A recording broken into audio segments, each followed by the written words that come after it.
అయితే యాక్చువల్‌గా దీంట్లో మీరు చెప్పారంటే మీ గెటప్ అంతా కూడా చూస్తే చాలా డిఫరెంట్‌గా ఉంది. మీరు ఈ మధ్యన ఎక్కువ క్లీన్ షేవ్‌లోనే కనపడ్డారు మాకు. ఇదంతా ఎప్పుడు జరిగింది? అంతా ఒరిజినల్‌గానే పెంచారా మొత్తం? 22లో అయిపోయిందండి షూటింగ్. 22లో 1 ఇయర్ మాకు పోస్ట్ పట్టింది. అప్పుడు మాకు కనపడలేదు అయితే మీరు? కనపడ్డానండి. అంటే గడ్డంతోటి కూడా ఉన్నాను చాలా రోజులు. తర్వాత అంటే ఎక్కువ సినిమా అంటే ఆన్ స్క్రీన్ పెద్ద కనపడలేదు. ఎందుకంటే చాలా సినిమాలు కూడా ఐ హ్యాడ్ టు తీసుకోకుండా ఉండాల్సి వచ్చింది. ఎందుకంటే ఇప్పుడు మామూలుగా ఆ గెటప్ తోటి వాడు ఏ క్యారెక్టర్ చేయగలుగుతాడు. So I gave up a lot of films also for that, but I think it is worth.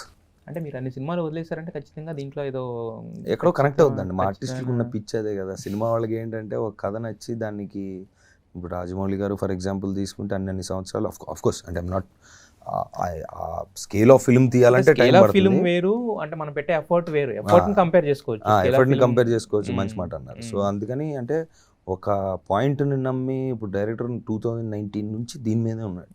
2019 నుంచి తను 2019లో వెళ్ళాడు ఎక్కడికి, మేఘాలయ వెళ్ళి అక్కడ కూర్చొని ఆలోచించి కథ రాసుకొని వచ్చి, సో అందరికి ఇప్పుడు ఫర్ ఎగ్జాంపుల్ మొన్న గామి చూస్తే 7-8 ఇయర్స్ బట్టి. సో ఆ కన్విక్షన్ ఇప్పుడు అంటే సక్సెస్ ఫెయిల్యూర్ అనేది ఓకే, మనం ఎంత ఆలోచించినా లాస్ట్కి అది థియేటర్కి వెళ్ళిన తర్వాత ఆడియన్స్ని ఎంటర్టైన్ చేయాలి. అది మనం 5 సంవత్సరాలు తీసాము, ఇప్పుడు గో టు 16 సంవత్సరాలు తీసాము అంటే ద కన్సెప్షన్ నుంచి. సో పాయింట్ ఒక ఫిల్మ్ మేకర్కి ఉన్న కన్విక్షన్ తోటి వాళ్ళు ముందుకెళ్ళినప్పుడు ఇంకా అది ఎన్ని రోజులు అది అనేది ఇంకా అసలు అది రిలవెంట్ అని. పెద్ద సినిమాలే వదిలేసుకున్నారా దీని గురించి? పెద్ద సినిమాలనేం కాదండి, కొన్ని అంటే మేబీ ఇండివిజువల్గా హీరోగా కొన్ని సినిమాలు చిన్నవి చేసేవాడినేమో, బట్ అంటే ఆ థాటే రాలా. ప్లస్ ఇంత టైం పడుతుందని కూడా మనం అనుకోలేదు.